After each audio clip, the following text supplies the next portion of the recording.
First of all, I want to just thank you all for coming and welcome you all. We have a small but dedicated book.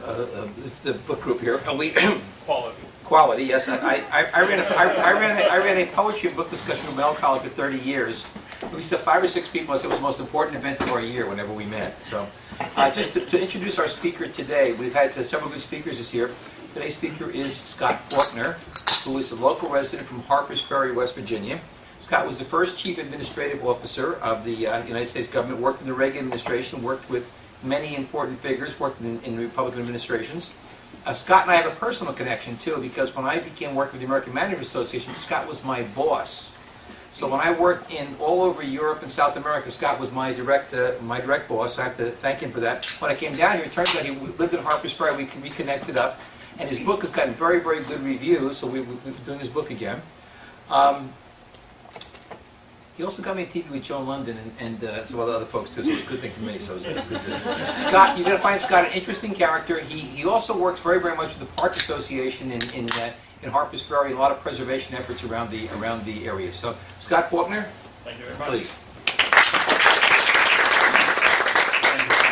I think we have a cookie here. We have a small group, and I want to keep it very informal, but there are a few things that I'd like to touch on as sort of a priming of the pump for the discussions that we're going to have. First, happy Budget Day. Today is on Capitol Hill. Both the House and the Senate are passing the first budget resolution, which I always call the press release resolution, because nothing that's in it ultimately ever gets implemented. It's more or less playing to the crowds. But it is a $3 trillion budget resolution. And it took over 200 years for us to reach the first trillion. It took us about 11 years to reach trillion number 2, and about 6 years to hit the $3 trillion mark, which is not a very good sign. And so we need to really think about, in this day and age, why is it costing $3 trillion to provide services to this country? And more importantly, most of the services being funded in this $3 trillion really aren't being provided at all. And that's really the problem, is that you have, on a daily basis, about $10 billion going out the door. And we really don't know where that money goes. I mean, there was a website put up last December by the Office of Management and Budget that tracks some grants, but it's actually a website populated by reports from different agencies. And some of you who may have been in the government know that agencies have many ways of not being complete or accurate in their reports. So we have $3 trillion going out the door, $10 billion a day, and we have no earthly idea where this stuff is. More importantly, on a daily basis, I mean, we're at the close of the business day for a Thursday, typical Thursday in Capitol Hill. 45 meetings have taken place today on Capitol Hill. House and Senate hearings, markups, various meetings, informational sessions. If we're lucky, 1 or 2 of those might make it on C-SPAN at 2 a.m. this coming Saturday. But all those other meetings aren't going to be covered. In fact, 45 meetings in Congress happen every day, Monday through Thursday, some even on Friday. And if we're lucky, 5 or 6 of those total make it on C-SPAN over the weekend. At the same time, there's probably was a couple hundred meetings in the federal government today that were public meetings. These were rate sessions, these were regulatory hearings, they were informational sessions happening before the Food and Drug Administration, Federal Trade Administration, etc. And not one of those are being broadcast by C-SPAN or anybody else. You go on the web, they're not being webcast, not being podcast. So the public meetings and public policy is out there happening, and we are completely blind as citizens to what's going on. In fact, it even gets worse. There was a meeting a couple weeks ago before the Federal Communication Commission which dealt with some employee relations issues regarding Comcast. The Comcast lobbyists actually paid what usually are line sitters. Some of you might know that lobbyists pay people to wait in line to get in. They paid these line sitters not just to wait in line, but to actually fill the chairs in a room about half this size, because most of these hearing rooms are very small, so that no employee from Comcast could attend the public hearing relating to employees of Comcast. So therein lies the great challenge that we have. We have a government that is expanding rapidly into our lives, a government that is spending rapidly our tax dollars, and there's no way to track it. We have a Congress that is passing laws, and nobody gets to go into those rooms to watch them do it except for lobbyists and public officials. We have an executive branch that is doing regulations, creating new rates, creating new law, and nobody is allowed in these rooms except for lobbyists. And we're flying blind as a democracy. And that's really something that we should all be concerned about, whether you're liberal, conservative, Republican, Democrat. Flying blind is a big issue, because that means that they can do an awful lot of things without accountability.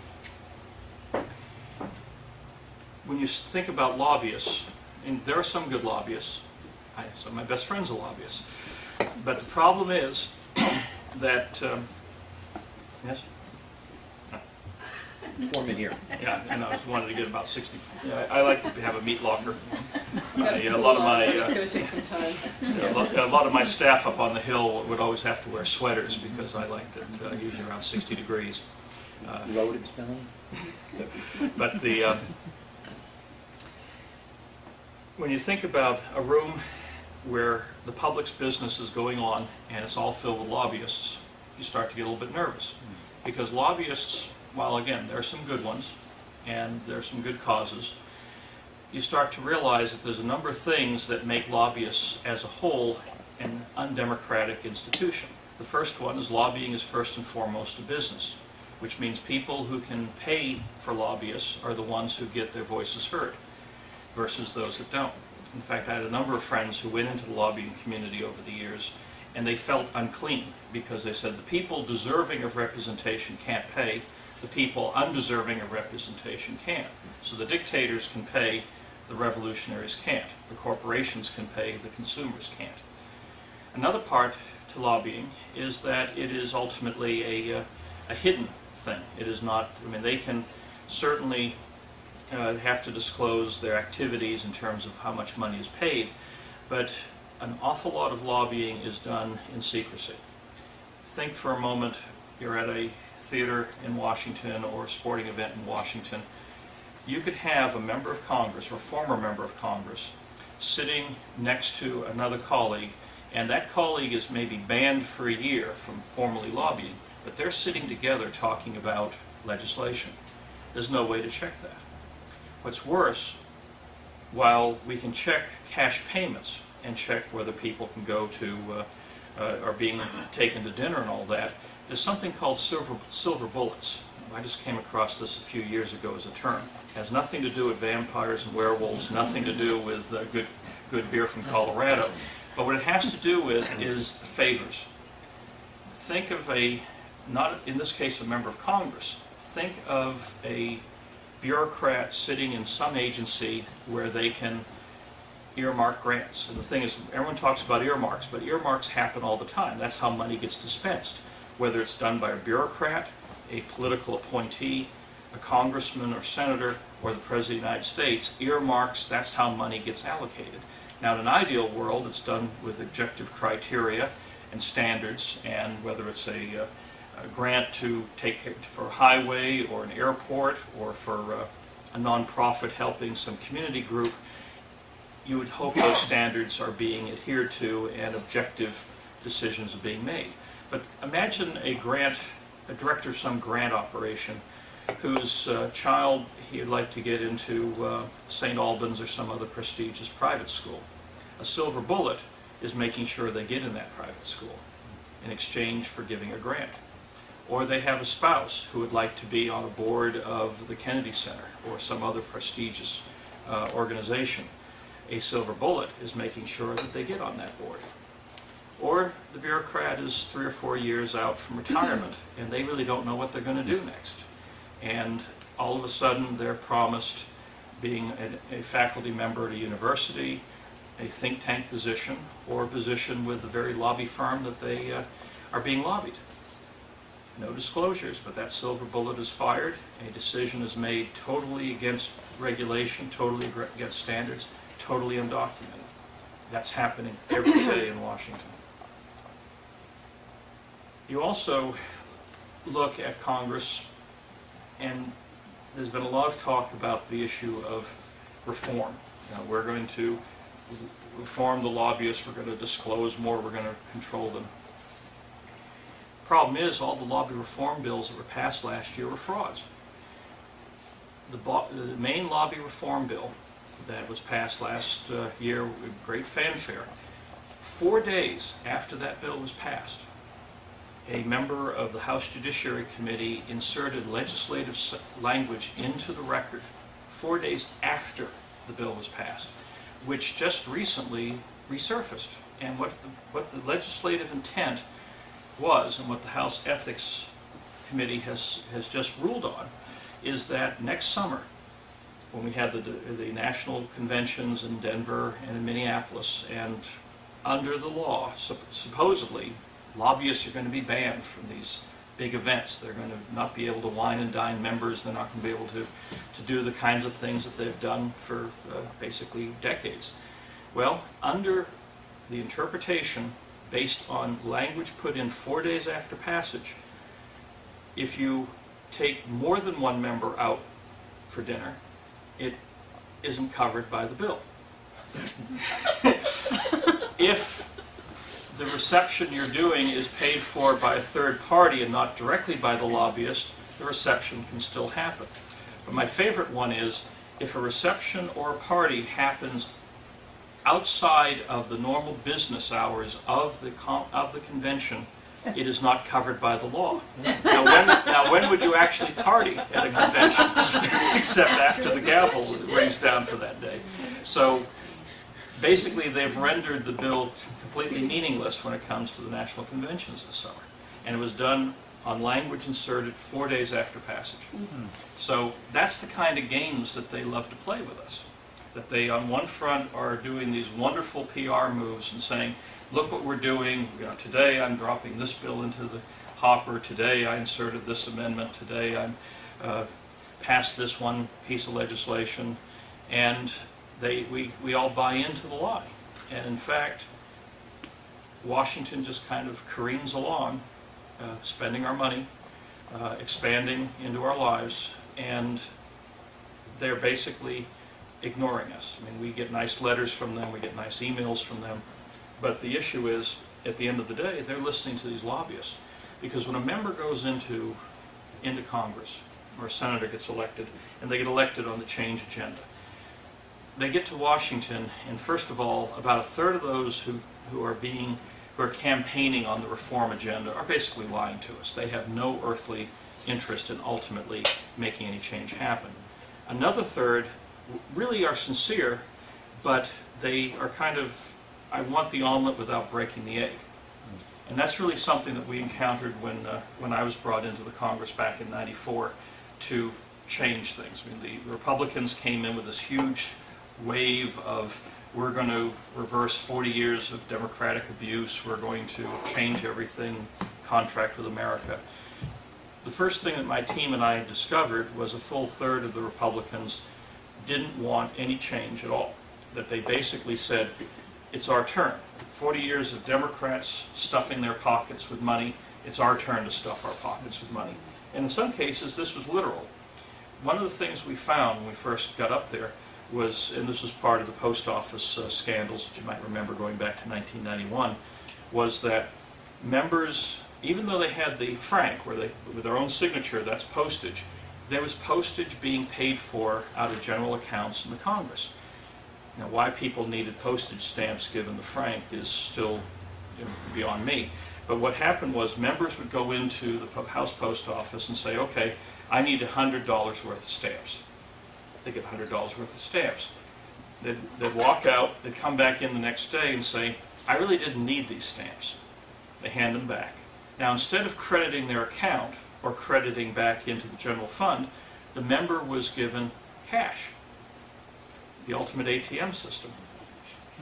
Members ultimately realized that they could be getting thousands of dollars worth of stamps and bring it back and forth. And then they realized that it was really a hassle to have all these stamps around, so you had a house postmaster who literally, members would come in and they'd say, how much money do you need? To the point that even though the scandal was uncovered before my team came up there, when we went into some of the house post office rooms, we literally found desk drawers filled with cash, undocumented cash that was there still to hand members. So we had to ultimately abolish the house post office outright. We outsourced the whole thing. We first brought in the U.S. Postal Service to actually run the Stampin operations there, but we also brought in Pitney Bowes to do the distribution, because you're dealing with close to 42 million pieces of mail a year. The other thing we did was we moved the house postal operations out of the central part of the Capitol off to a separate building called the Ford Building, which is why when the anthrax scare happened on Capitol Hill, the House side was able to stay operational because the post office was 5 blocks away, whereas opposed to the Senate side, which was still embedded inside the building. These are the kinds of things. And so we started realizing, number one, you had a third of the members who just said, okay, we're going to have our 40 years of stuffing our pockets. We then found another third were, again, these kind of omelets without breaking eggs types. They said, we really are serious about reform. We got voted and elected into office for reform, but do you really need to do anything to make the reforms happen? Do you have to lay anyone off? Do you have to outsource? Do you really have to change anything? We kind of like it the way it is, but we're serious about reform. And then we found a third of the Republicans actually did want reform, and these were people like Jim Nussle and John Boehner and others, and they really, really did want us to go in there and do what we needed to do. But that really didn't leave us with many votes. So we actually had to cross the aisle. And we found a very interesting mix on the Democratic side. We found the Charlie Roses and people who had been stuffing their pockets and were just basically biding their time to get their turn back at the stash. But then there was another group that were so afraid that the Republicans were going to come in and just basically abuse the system against them that they were thrilled to embrace reform, because they said, oh, if you're not going to beat us up and abuse the system, then we're all for you. So I ended up with some very unlikely allies on the Democratic side. And then I found some actual true reformers, people like Steny Hoyer and others who were institutionalists, as I call them. He actually had led the reform movement in the state Senate in Maryland. He was one of the youngest state senators in the Maryland legislature.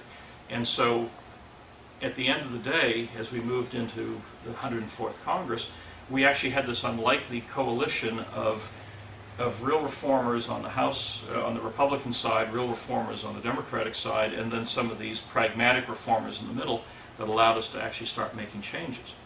Now what happened was the changes actually started to happen, and this was over the protests of people like Bob Livingston, Bill Thomas, and some of the people who wanted it to be their turn at the wheel. But otherwise, we were able to get stuff through, and the book chronicles this. And we were able to save $148 million. We were able to bring financial integrity to the House. Again, some of you who deal with business and accounting, when we brought in Price Waterhouse to do the accounting, the first independent accounting of the House, they could not render an opinion. That literally money was going out the door without purchase orders, money was going out the door without contracts. Over a third of the leases for congressional district offices were being done off of oral commitments. And as we dug further, we found out it was because they were being rented from family members, from financial donors, and from other people that the members had business interests with. On top of that, we started realizing that money was going out in some very strange ways. I'll give you 2 examples. For the first month, a few of my audit team and I literally went through page by page every single purchase order that did exist. And in one case, we found a $1.50 check as a reimbursement to a member. And we scratched our heads and said, why would you write a $1.50 check? And what could be a reimbursement? We found out it was about the member who had just left. In fact, she's about to run for Congress again in Northern Virginia, had left office, and a member by right can buy their office furniture. And we're talking about nice chairs like this, nice leather judges' chairs, big oak desks. But they could buy them for only about $2 a piece, even though the replacement value is $1,000 or more for a judge's chair, up to $5,000 for a big, beautiful, polished wood desk. And so this former member overpaid. She paid $5 for her office suite, and she was doing $1.50 back. So we were sitting there saying, well, this is going to be something we're going to change. And we angered a lot of members because they were all looking forward to taking this great furniture out the door whenever they left office. Then one day one of my staff knocked on the door and said, you're not going to believe this. And we walked down to a part of the Longworth building. And there's a check writing machine. Again, any large organization, you have to write out checks. And with a check writing machine, you have a key to turn it on, you have a code pad to type in the account, you put in the signature block, you put in the blank checks, and off the checks go. Well, over the years, people thought this was an awful lot of hassle, so the machine remained on, and the signature blank remained in the system, as did the blanks. And so literally, and also the room was on the ground floor without bars or locks on the window, and the door was unlocked. So we said, so anyone could walk in here and write checks for themselves. And they said, well, yes, but we can catch them if they write more than 5,000 at a time. You're back to Spitzer again?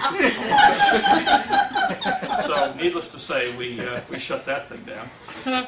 So one by one, we called smashing the cookie jars. We got rid of the perks, we got rid of some of these incredibly bad systems, and then we actually got a clean audit by the summer of '96. So with that, we said, let's go to phase 2. We're basically getting rid of all of the problems that the Democrats had created all these years, and the system as a whole, because we're dealing with a 205-year-old operation, many of which predated, like the folding room. Folding room came in 1850 and was basically there for people to fold things and stuff in envelopes. And over the years, the group had grown to about 110 people, and there was some machinery, but basically in a very dark, dingy part of the Longworth building, you had people who were doing what can be done at Staples or Kinko's or other places. And it was all being done under general funds, which means a member could get things done there and it would not come off of their own budget. So many members could portray themselves as financially austere and conservative in their office money, which is about $900,000 a year a member gets for clerk hire, to hire their staff, take care of expenses. But if all these general funds were basically subsidizing their efforts, there was no integrity. So we put everything back into members' accounts and said, you can stuff all the envelopes you want, but it's going to come out of your own account. It's going to actually be attributed to you as opposed to some hidden account. We also had 25 undocumented petty cash accounts we had to get rid of. But during Christmas of '94, because the folding room had all this fixed cost and all these staffers, when there wasn't much going on there, especially during Christmas season, the staff didn't have anything to do. So one day we were walking around the corner, a couple of my staffers and I, and we looked over, and there's these 2 candy canes about the size of, almost the size of the ceiling, standing next to this door, in a line of about 50 staffers, all standing there with packages. I said, what's going on over there? And I said, oh, that's the free gift wrapping. So basically, you had members, I mean, your tax dollars were buying gift wrap, and then these staffers who had nothing to do during the holidays were doing free gift wrapping for all the staff on Capitol Hill. Did they have stamps? Right. Well, this is all, nice pretty bows and things. And so, of course, I got rid of that too, which endeared me to a lot of people. But the key is that by the summer of '96, we pretty well locked down the things that we had uncovered. And we said, okay, it's time for phase 2. We really need to create, we'd brought in the internet and an intranet on the Congress for the first time. Most people were using selectric typewriters when we walked in the door. And we said, we can start putting all this stuff online. Now, the Thomas system, many of you go on, started up pretty much as soon as I got in there, because it was something that had been in the works for years at the Library of Congress. But the budget of the House, which is close to $1 billion, was not anywhere. I mean, it was this financial report of the House, what used to be called the clerk's report, that would come out almost a year after the end of a fiscal year, and it was a total work of fiction. It was like a double set of bookkeeping.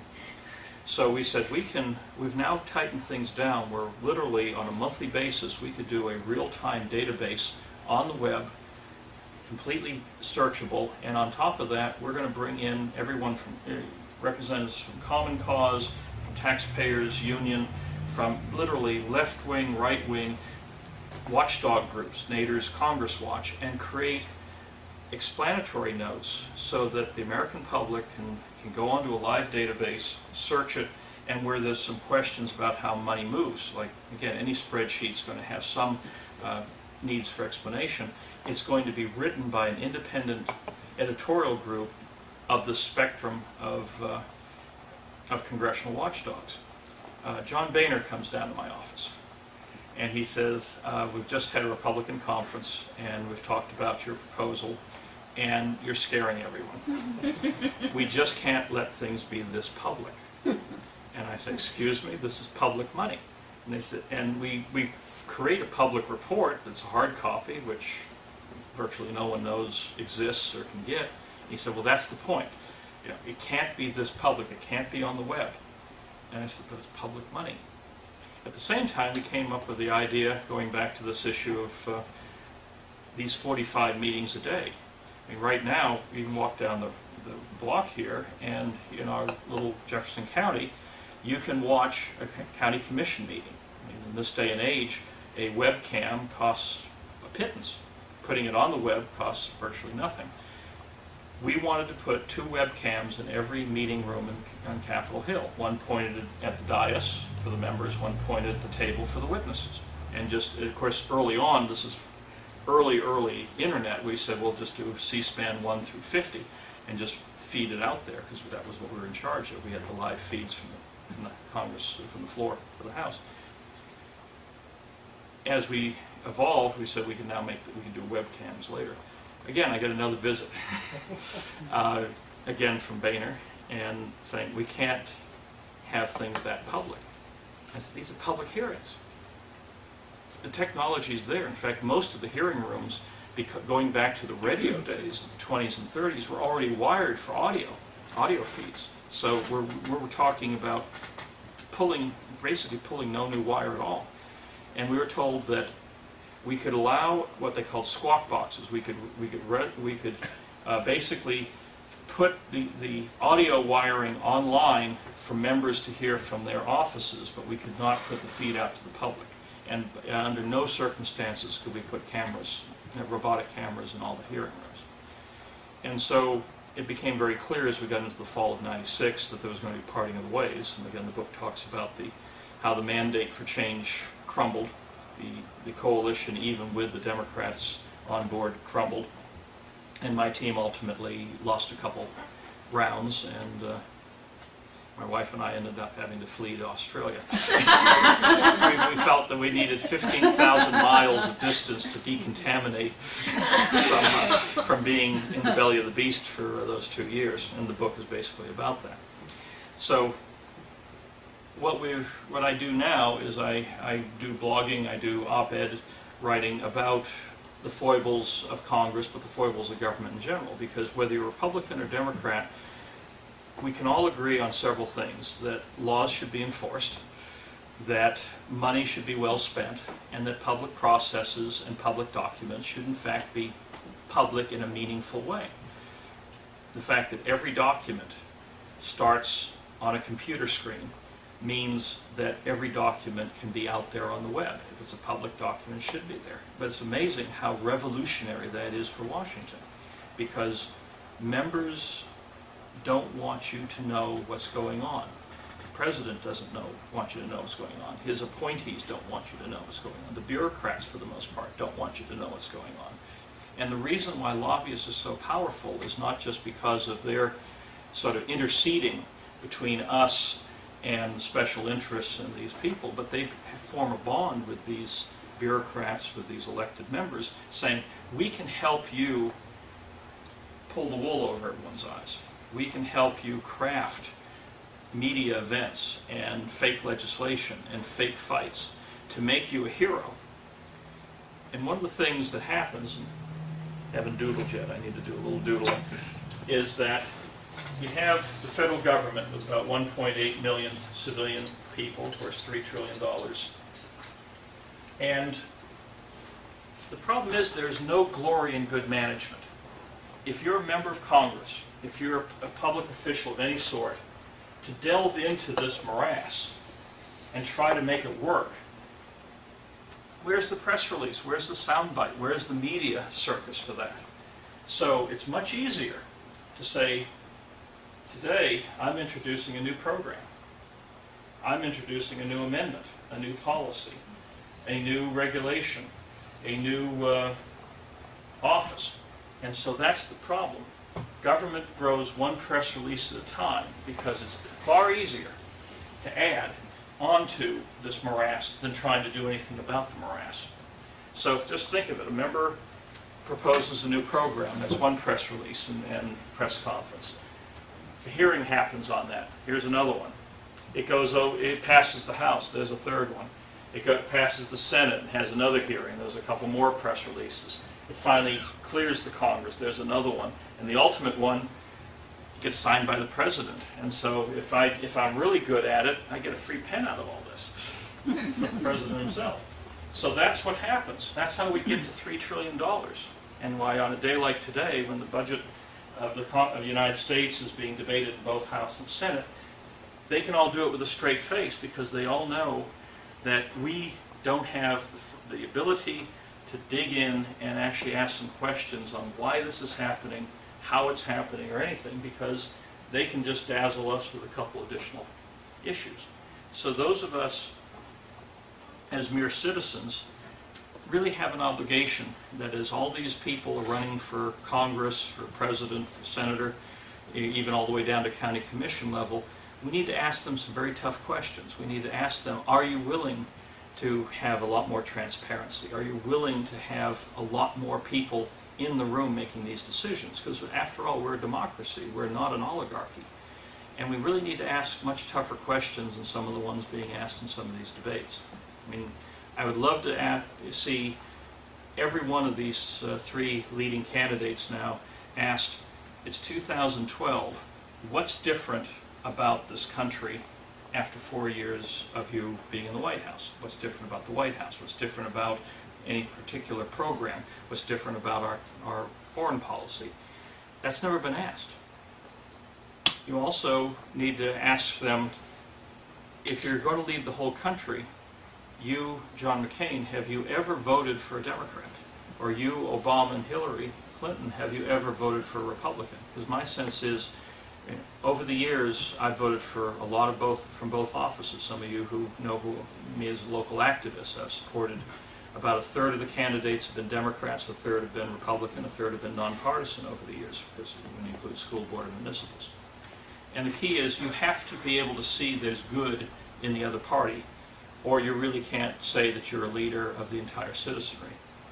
And some of that partisanship that makes for good sound bites and good theater up on cable news, people need to demand more. Because the key is that there is good in both parties. There's also a lot to be concerned about in both parties. And because when people get up on the hill, they kind of go native. And so we need to demand more from them. So that's really what, when you go out to candidate forums, when you write letters to the editor, when you see some of these candidates, hold them more accountable, because they've got too many ways to game us, and there's too much at stake. So with that, I'll open up for some questions, because our time's limited. So, yeah. To begin, the contract with America, to a certain extent, that was sort of a new beginning. How it began. Talk a little bit about that, and sort of what happened on that, and where that went. Well, most congressional elections are fairly unfocused. I mean, this usually off-year elections to some extent is a referendum on the party in the White House as opposed to the party in the Congress, because everyone likes their congressperson and thinks everyone else is crazy up there. The contract with America is the first time that really pointed the finger at Congress itself and said there's a lot of problems here. Now, thankfully, there were a lot of problems to look at. That was the banking scandal, the post office scandal, the restaurant scandal, the gift shop scandal. I mean, there was a lot of things that put several members at Club Fed, and there was a lot of concern that after 40 years of one-party rule, there was time for a change. So Gingrech's brilliance was to coalesce this into a package that could be sold, and it was sold brilliantly. I mean, there were very few of us, even on the Republican side, who, number one, thought the Republicans were actually going to win in '94, let alone by the margin that they did. And so it was one of these things where the window of opportunity was there.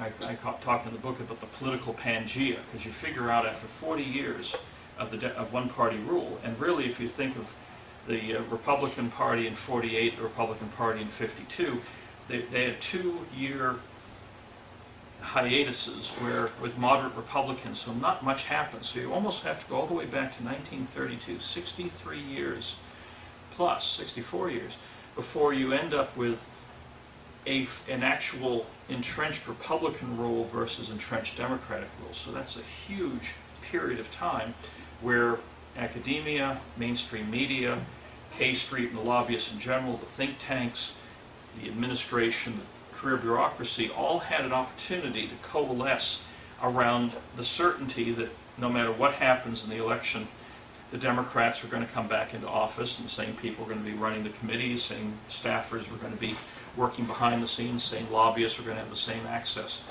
So it was like being in a dark room and having someone put off a strobe light.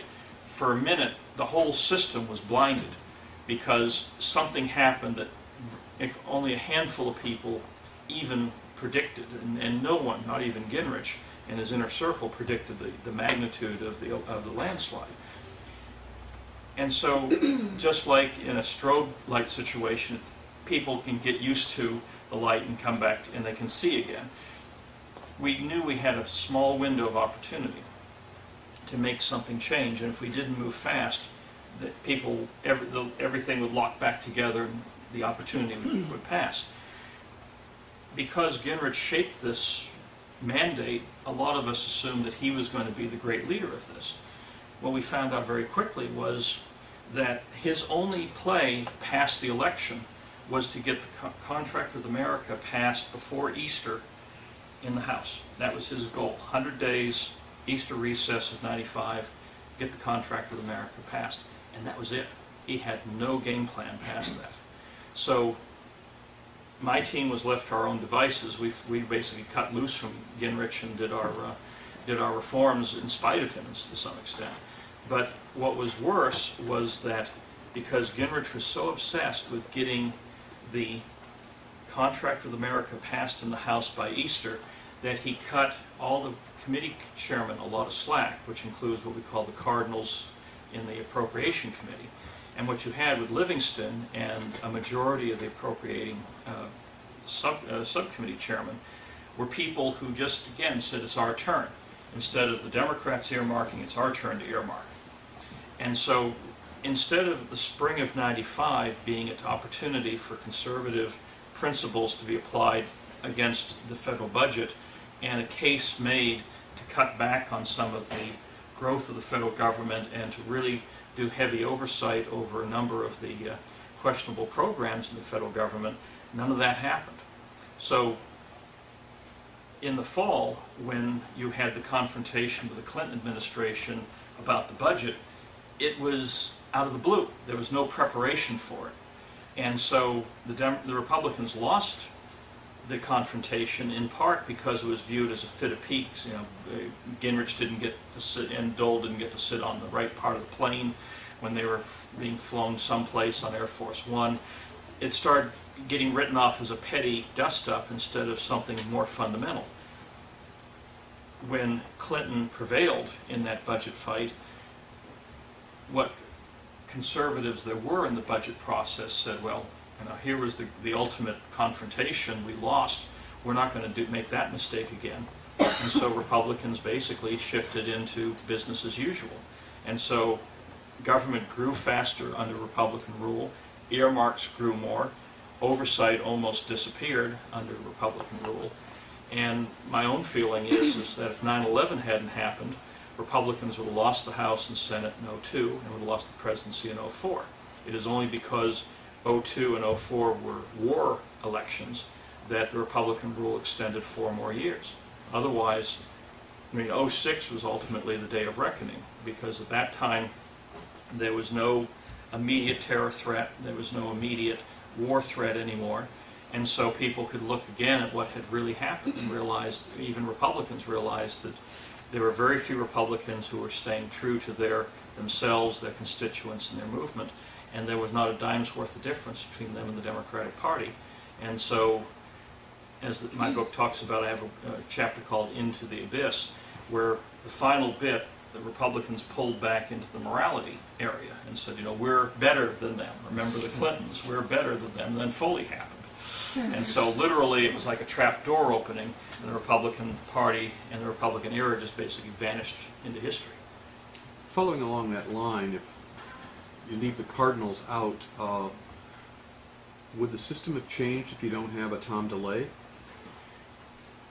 Well, DeLay was an ally of mine on the reforms. So he... on the set-asides too? Well, that was right. The thing is that in my world, I was very focused on the management side, and he was very much an ally. Clearly, after he actually came up to me in November and said the revolution is over, because there was a big power fight behind the scene with Bill Thomas and Gingrich. Thomas won.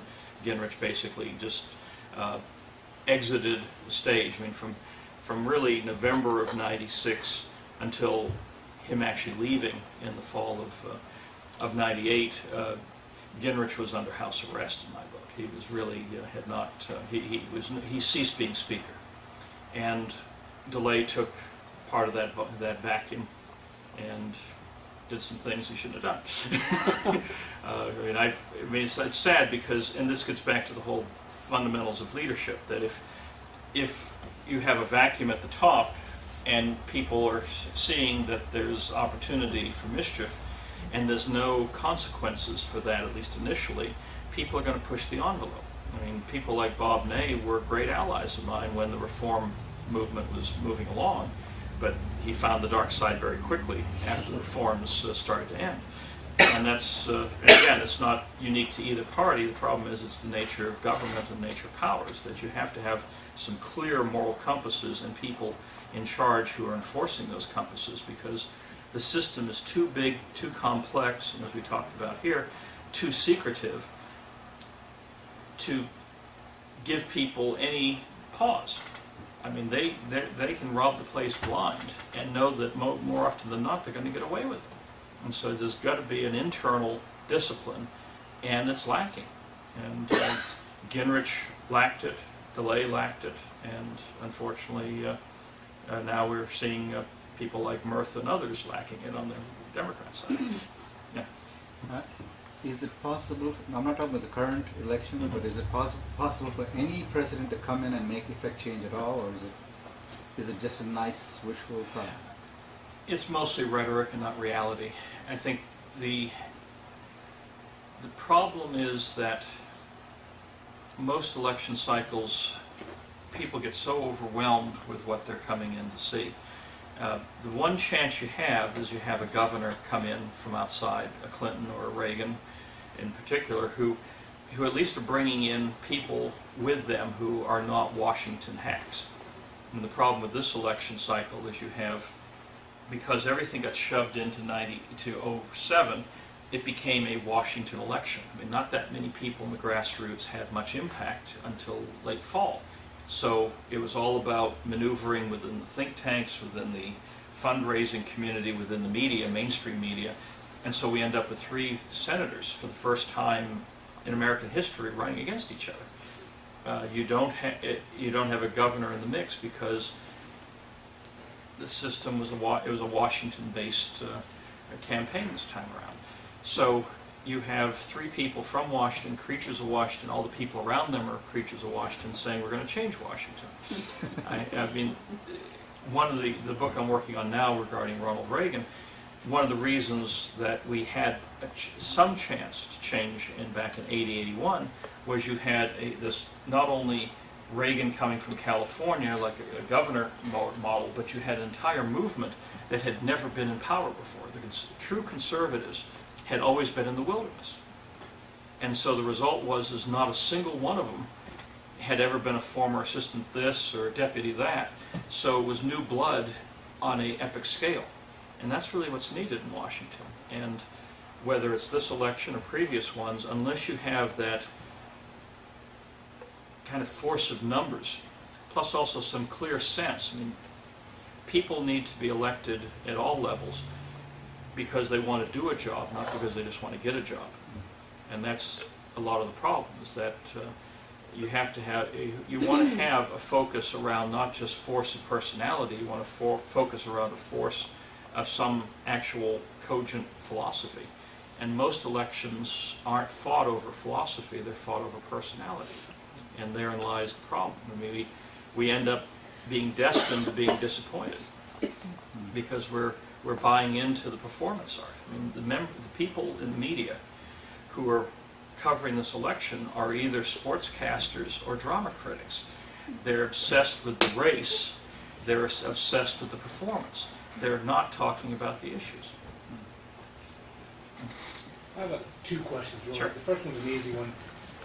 When the changes that you affected, or you helped affect back in 94, 96, are they still there? Yes, indeed.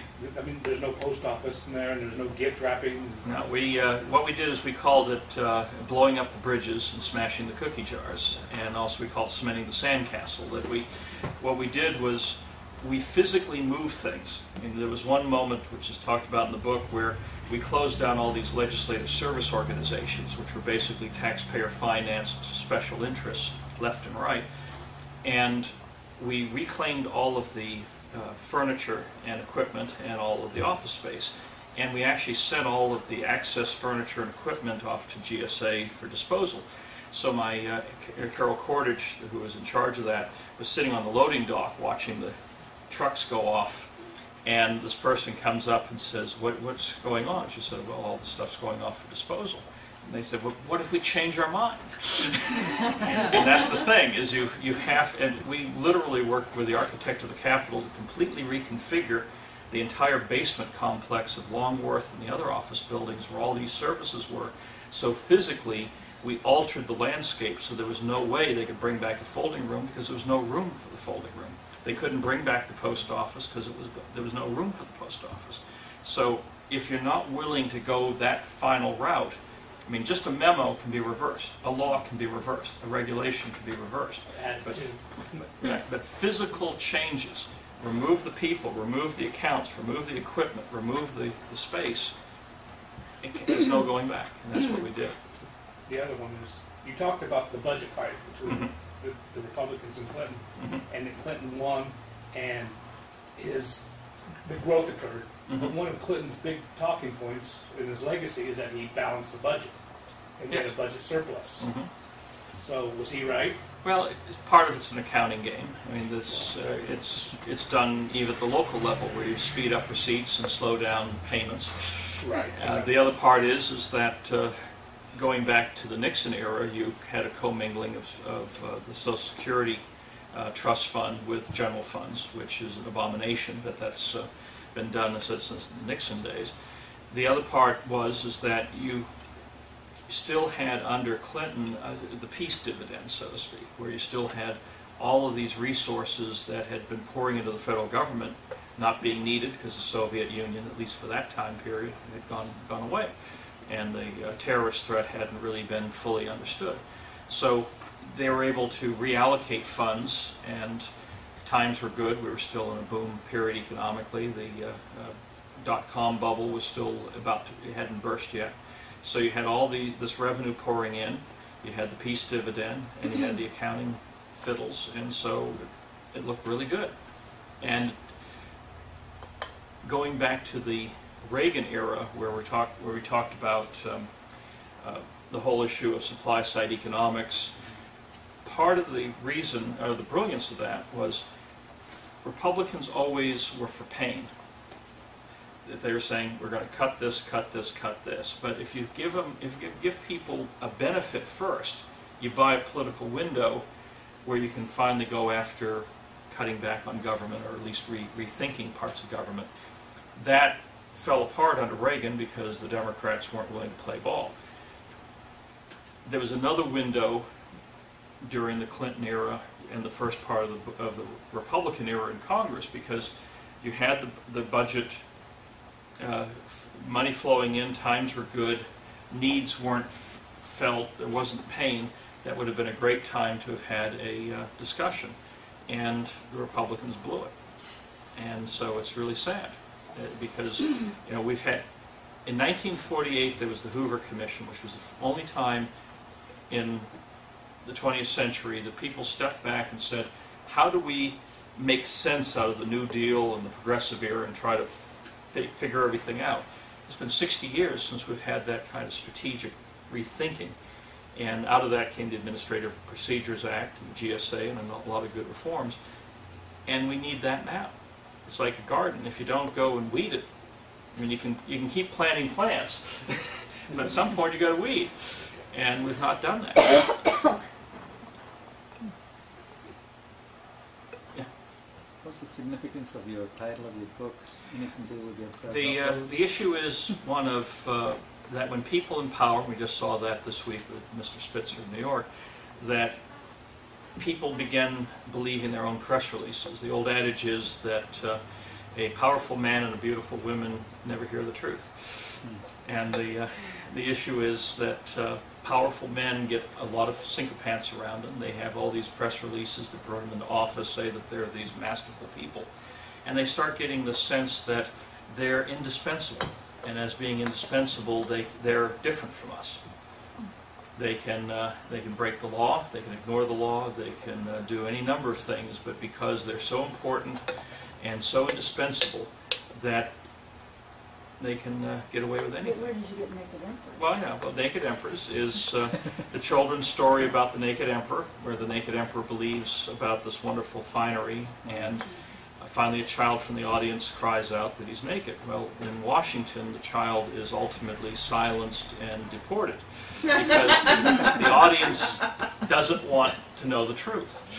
And therein lies the problem. We have a legion of emperors marching down Pennsylvania Avenue, out of Congress, out of the executive branch, out of K Street, out of the White House, stark naked, but most people in Washington don't want to know the truth. They don't want the lie to be unmasked. And so that's what it is. It's not about one emperor, it's about a whole culture of emperors. And that's, and therein lies the title. Okay, there's going to be this book's available in the back, and Scott's here to sign and moves things along, so we appreciate the talk.